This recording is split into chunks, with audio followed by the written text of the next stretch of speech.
प्रहलाद जी ने भगवान से भक्ति के बारे में कुछ नहीं मांगा, उल्टा प्रहलाद जी कहने लगे, अगर मेरे अंदर कोई कामना है तो उसका विनाश कर दो, मैं निष्काम हो जाऊं, ऐसा वरदान दो। हम कोई भी काम करते हैं, किसी प्रकार का साधन करते हैं, ज्ञान योग, कर्म योग, भक्ति योग, अष्टांग योग या ध्यान योग, और यह समझते हैं कि इसका फल तो अपने आप ही होगा, मांगने की आवश्यकता है। तो मांगने की अपेक्षा ऐसा भाव उत्तम है, किंतु सूक्ष्मता से विचार करके देखते हैं तो यह भी सूक्ष्म कामना ही है। प्रश्न होता है कि तो किस उद्देश्य से करना चाहिए? अपना कर्तव्य समझकर करना चाहिए। ज्ञान योग, ध्यान योग, कर्म योग की तो बात ही क्या है। स्त्री निष्काम भाव से पतिव्रत धर्म का पालन करे तो पतिव्रत धर्म के पालन से उसका अंतःकरण शुद्ध हो जाता है और उसे भगवान की प्राप्ति हो जाती है। लड़का यदि अपने माता पिता की सेवा निष्काम भाव से करे तो माता पिता की सेवा से उसे परमात्मा की प्राप्ति हो जाती है। मनुष्य को अपना कर्तव्य समझकर शास्त्र विहित कर्म का आचरण करना चाहिए। सुना जाता है कि कुछ समय पूर्व पंढरपुर में पुंडरिक नाम का एक लड़का था। अपने माता पिता की खूब सेवा करता था। प्रातःकाल सौ स्नान करके उसके बाद अपने माता पिता को स्नान कराना, स्वयं भोजन बना करके भोजन कराना और बचे हुए भोजन को स्वयं खाना, माता पिता के उचिष्ट बर्तनों को साफ करना, आवश्यकता पड़ने पर पंखा झुलाना, उनकी पगचंपी करना, रहने के लिए अच्छे मकान का और सोने के लिए अच्छी सेज का प्रबंध करना। वह हर प्रकार से अपने माता पिता को स्वर्ग से भी बढ़कर सुख पहुँचाया करता था। इस कारण एक दिन भगवान स्वयं वहाँ आए और आकर उसके पीछे खड़े हो गए। बोले, पुंडरीक। पुंडरीक ने कहा, कौन है? भगवान बोले, मैं भगवान हूँ, तुमसे मिलने के लिए आया हूँ। उसने कहा, महाराज आप बैठिए, अभी मैं माता पिता की सेवा करता हूँ, मुझे अवकाश नहीं है। वहाँ एक ईंट पड़ी थी, उसे उठाकर पुंडरीक ने रख दी और कहा, आप जहाँ विराजमान होइए, कुछ समय प्रतीक्षा कीजिए। भगवान ने कहा कि मैं तुमसे मिलने के लिए आया हूँ और मुझसे मिलने के लिए तुम्हारे पास समय नहीं है। पुंडरीक ने कहा, महाराज आपको समय देकर आना चाहिए था, मैंने तो आपको जहाँ बुलाया भी नहीं, प्रार्थना भी नहीं कही, फिर आप क्यों आए? भगवान ने कहा, पुंडरीक तू माता पिता का भक्त हैं, मैं तुम्हें दर्शन देने के लिए आया हूँ। पुंडरीक ने कहा, क्या महाराज, माता पिता की सेवा का इतना प्रभाव है कि भगवान को बिना बुला ही आना पड़ा? भगवान ने कहा, पुंडरीक माता पिता की सेवा तो ऐसा ही प्रभाव है। पुंडरीक ने कहा, तब भला आप ही बताइए कि मैं माता पिता की सेवा छोड़कर आपसे कैसे बातचीत करूं? आप थोड़ी देर प्रतीक्षा कीजिए, इनकी सेवा करने के बाद मैं आपसे मिलूंगा। भगवान खुश हो गए और उसके सन्मुख आ गए। बोले, तेरी इस निष्ठा को देखकर तथा माता पिता की भक्तिपूर्वक सेवा को देखकर मैं मुग्ध हो गया हूँ। मैं तुम पर खुश हो गया हूँ, तुम्हारी जो इच्छा हो सो मांगो। पुंडरीक ने कहा, हे प्रभु, जब आप मुझ पर खुश होकर मुझे वरदान देना चाहते हैं तो मैं यही वरदान मांगता हूँ कि माता पिता की सेवा में मेरी परम श्रद्धा हो और अनन्य भक्ति हो। यही मैं चाहता हूँ। भगवान ने कहा, जय बात तो तुम्हारे में है ही। पुंडरीक बोला, इसमें मैं कमी समझता हूँ प्रभु, उसकी पूर्ति करने की आपसे प्रार्थना करता हूँ। भगवान ने तथास्तु कहा और अंतर्धान हो गए। इसमें विचार करना चाहिए कि माता पिता की सेवा करना यह साधन है और भगवान की प्राप्ति उसका फल है। भगवान की प्राप्ति साध्य है और माता पिता की सेवा साधन है। पुंडरीक ने साधन को जितना आदर दिया उतना साध्य को नहीं। माता पिता की सेवा के सामने भगवान की परवाह नहीं की। उसके इस व्यवहार से भगवान नाराज नहीं हुए परंतु खुश हुए। इस प्रकार जो मनुष्य साधन के ऊपर अपना जोर रखता है भगवान उससे खुश होते हैं। यह लौकिक बात है। लौकिक व्यवहार में भी कर्तव्य पालन का बहुत बड़ा महत्व बतलाया गया। कलकत्ते में सुनी हुई बात है, पुरानी बात है। एक बार कलकत्ते के लाड साहब ने कानून बना दिया कि इस रास्ते मोटर जा सकती है पर आ नहीं सकती। सिपाही लोग कानून के अनुसार तैनात थे। एक दिन लाड साहब रिक्शा करने के लिए जहाँ निषेध था उसी मार्ग से अपनी मोटर लेकर आए। सिपाही ने रोक दिया और लाड साहब का चालान कर दिया। परिणाम यह हुआ कि लाड साहब ने उसको इनाम दिया और कहा कि जब तुमने मुझको रोक दिया तो दूसरे को तो तुम रोक सकते हो। तुमने अपनी ड्यूटी बजाई, अपने कर्तव्य का पालन किया। ये कर्तव्य के पालन का मूल्य है। हम अपने कर्तव्य का पालन करते हुए भगवान को भी रोक दें तो भगवान उससे खुश होते हैं, नाराज नहीं। हम लोग साधन करते तो हैं किंतु करते हैं अपेक्षा वृत्ति से। इसी का जो फल है कि आज तक हम कृत्य नहीं हुए। वर्षों से सत्संग सुनते हैं और अपने अपने ढंग के अनुसार अपनी अपनी पद्धति के अनुसार वर्षों से साधन भी करते हैं किंतु उसका जैसा फल होना चाहिए वैसा फल हम नहीं देखते। तो उसका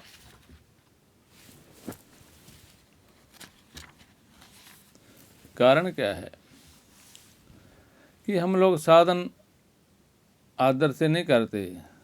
साधन आदर से होना चाहिए।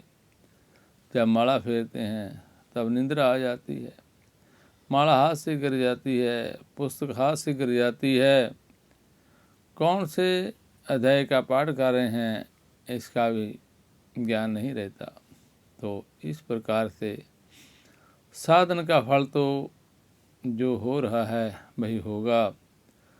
शास्त्रों में गंगा स्नान की बड़ी भारी महिमा गाई गई है, सत्संग की भी बड़ी भारी महिमा गाई गई है। तुलसीदास जी ने तो सत्संग के विषय में जहाँ तक कह दिया कि तात स्वर्ग अपवर्ग सुख धरिये तुला एक अंग, तुलना ताहि सकल मिली जो सुख लब सत्संग। स्वर्ग का जो सुख है और मुक्ति का जो सुख है उन दोनों को तराजू के एक पलड़े पर रखिए और दूसरे पलड़े पर एक क्षण मात्र का सत्संग रखिए। तो क्षण मात्र के सत्संग के समान स्वर्ग और मुक्ति भी कोई चीज़ नहीं है। किंतु देखने में ऐसा आता नहीं है। मतलब क्या है कि देखने में नहीं आता, मतलब है श्रद्धा की कमी। जब गंगा जी का दर्शन करने से पापों का नाश हो जाता है तो फिर उसमें स्नान करने से ही हो जाए, पान करने से हो जाए तो बात ही क्या है। गंगा जमुना का नाम उच्चारण करने से मनुष्य पवित्र हो जाता है। हम लोग रोज स्नान करते हैं, कोई 1 बार, कोई 2 बार, कोई 3 बार करता है, फिर भी जैसा फल बतलाया गया है वैसा देखने में नहीं आता, तो क्या बात है। देखने में न आने में बात है केवल श्रद्धा की कमी। शास्त्रों का कहना है कि भगवान का नाम उच्चारण करने से सारे पापों का नाश हो जाता है। शास्त्रों में बतलाया गया है कि एक चंडाल भी जीवन भर इतना पाप नहीं कर सकता कि जितना नाम के जप में पापों को नाश करने की शक्ति है। हम लोग कहते हैं कि हम रोज लाख नाम जप करते हैं, पर फल वैसा देखने में नहीं आता। जैसी स्थिति 5 साल के पहले की थी वही आज भी है। नाम की महिमा देखने में नहीं आई, ऐसा क्यों? इसका उत्तर है श्रद्धा की कमी। श्रद्धा की कमी होने से, श्रद्धा की कमी होने के कारण जितना अंदर करना चाहिए, आदर करना चाहिए, उतना आदर हम नहीं करते। गंगा में जाकर स्नान करते हैं जैसे मुसल स्नान हो, ऐसा करना तो गंगा जी का निरादर करना है। आदर से स्नान करना चाहिए। जैसे जब गंगा स्नान के लिए जाए तब पहले गंगा जी की पूजा करे, उसे नमस्कार करे, उसका जल प्रथम सिर पर धारण करें, तब उसमें उच्च भाव से श्रद्धा से प्रवेश करके स्नान करें। हम लोग इतना भी नहीं करते, और विधि की तो बात ही क्या, हम नाम का तो जप करते हैं, वह भी तिरस्कार पूर्वक, अवहेलना पूर्वक करते हैं। बहुत से आदमी इसके रहस्य को नहीं समझते। वह तो ये समझते हैं कि पहले खूब पाप कर लें और पाप करने के बाद नाम जप कर लेंगे तो उससे सब पाप नष्ट हो जाएगा। ऐसा उद्देश्य नहीं होना चाहिए। ऐसे उद्देश्य से किया गया नाम का जप पापों का नाश करने वाला नहीं होता, बल्कि पापों को बढ़ाने वाला होता है। इस उद्देश्य से हम जो पाप करते हैं उसकी वृद्धि होती है। यह नाम जप का अपराध है। पापों के नाश का मतलब यह है कि नाम जप से किए हुए पिछले पापों का नाश हो जाता है और आगे पाप नहीं होते, अंतःकरण शुद्ध हो जाता है। फिर पाप करने की हृदय में भावना ही नहीं रहती, किंतु यह बात देखने में कम आती है। इसलिए हम लोगों को साधन आदरपूर्वक करना चाहिए। महर्षि पतंजलि जी ने पतंजलि योग दर्शन में भी आदरपूर्वक साधन करने पर जोर दिया है। उन्होंने कहा है, अभ्यास और वैराग्य से चित्त की वृत्ति का निरोध होता है। अभ्यास वैराग्य अभ्यम तन्निरोधा, ऐसा कह करके बतलाया कि इन दोनों में स्थिति के लिए जो प्रयत्न किया जाता है उसका नाम अभ्यास है। तत्रिस्तो यत्नोभ्यास। परमात्मा में स्थिति के लिए जो बार बार प्रयत्न किया जाए उसका नाम अभ्यास है।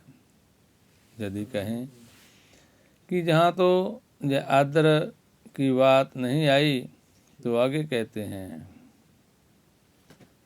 वह अभ्यास दीर्घ काल तक निरंतर आदरपूर्वक सेवन करने पर दृढ़ भूमि वाला होता है। इसको दृढ़ अभ्यास कहते हैं। शास्त्रों में भगवान इस साधन की विशेष महिमा मानते हैं। जिसके साथ श्रद्धा का प्रयोग किया जाए, जिसके साथ परम श्रद्धा का प्रयोग किया जाए, उसकी तो बात ही क्या है। भगवान श्री कृष्ण ने अर्जुन से कहा है, हे अर्जुन, तपस्या करने वालों से योगी श्रेष्ठ है, ज्ञानियों से भी योगी श्रेष्ठ है, और कर्म करने वालों से भी योगी श्रेष्ठ है। इसलिए तुम योगी बन। तपस्वीभ्याधिको योगी ज्ञानिभ्योऽपि मतोऽधिक कर्मिभ्याच्यधिको योगी तस्माद् योगी अर्जुन। योगी माने परमात्मा की प्राप्ति के उद्देश्य से साधन करने वाला। परमात्मा की प्राप्ति के लिए जो साधन किया जाता है उस साधन का नाम योग है। परमात्मा की प्राप्ति के बहुत से साधन बतलाए गए, जग के नाम से भी बहुत साधन बतलाए गए हैं। द्रव्य यज्ञ, तपो यज्ञ, योग यज्ञ तथा परे, स्वाध्याय ज्ञान यज्ञ यत्य संशित व्रताः। बड़े भारी भरतों को धारण करने वाले कितने जति लोग तो द्रव्य यज्ञ करते हैं, यानी हवन आदि करते हैं जिसमें द्रव्य लगे। कितने तप यज्ञ करते हैं जिसमें द्रव्य नहीं लगता, बल्कि त्याग ही त्याग है, जिसमें संयम है। और कितने ही लोग योग यज्ञ करते हैं, अष्टांग योग का साधन करते हैं, कितने स्वाध्याय रूपी यज्ञ करते हैं, शास्त्रों का अध्ययन रूपी यज्ञ करते हैं। ये सभी ब्रह्म को प्राप्त हो जाते हैं, यानी परमात्मा की प्राप्ति हो जाती है। भगवान कहते हैं इस संसार में जितने योगी हैं, साधक हैं, परमात्मा की प्राप्ति के लिए यज्ञ करने वाले हैं, जतन करने वाले हैं, उन सब में जो मदगत अंतरात्मा वाला पुरुष है, मेरे में ही अंतःकरण जिन्होंने लगा दिया है, मन और बुद्धि जिन्होंने लगा दिया है, श्रद्धापूर्वक मुझे भजता है, वह मेरे मत में सबसे बढ़कर योगी है। योगी नाम भी सर्वेशां मद्गतंत्रात्मनां श्रद्धा मन भजते जो माम सामे जुततमो मतः। चौथे पांचवें अध्याय में ज्ञान की विशेष प्रशंसा की। गीता के छठे अध्याय के अंत में भक्ति की प्रशंसा की। इसके बाद 7वें अध्याय से लेकर 11वें अध्याय तक भक्ति योग की प्रधानता से विवेचन किया है, उपदेश किया है। और 11वें अध्याय में अनन्य भक्ति की विशेष प्रशंसा की है। तब अर्जुन को शंका हुई और पूछा, एवं सत्युक्ता जे भक्तास्त्वां परिपासते जे चाप्यक्षरं व्यक्तं तेषां के योगवित्तमाः। हे भगवान, आपके जो भगत आप में सतत युक्त होकर आपकी उपासना करते हैं, किस अनन्य भक्ति की बात आपने 11वें अध्याय के 55वें श्लोक में कही। मत कर्म मत परमो मद्भक्त संगवर्जित निर्वैर सार्वभूतेषु जा सममेति पांडव। जो मेरे लिए कर्म करता है, जो मेरे ऊपर निर्भर है, मेरे परायण है, मेरे में जिसका प्रेम है, संसार में शक्ति से रहता है और बैर से भी रहता है, ऐसा पुरुष मुझको प्राप्त होता है।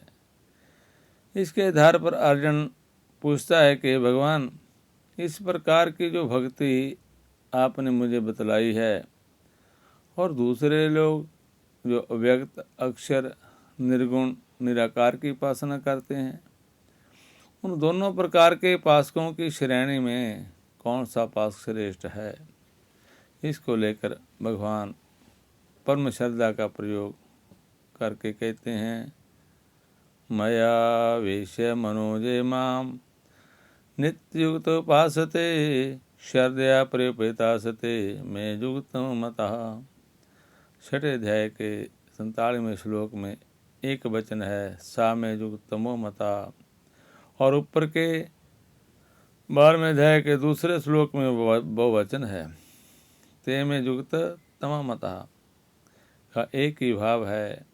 इस प्रकार निर्गुण निराकार एवं सगुण साकार के उपासकों की 2 श्रेणियां बतलाई गई हैं, जिनके लिए ये 2 प्रकार की श्रेणियां हैं। उनके लिए अर्जुन ने पूछा, तब भगवान ने बतलाया। शेष चर्चा आगे भाग में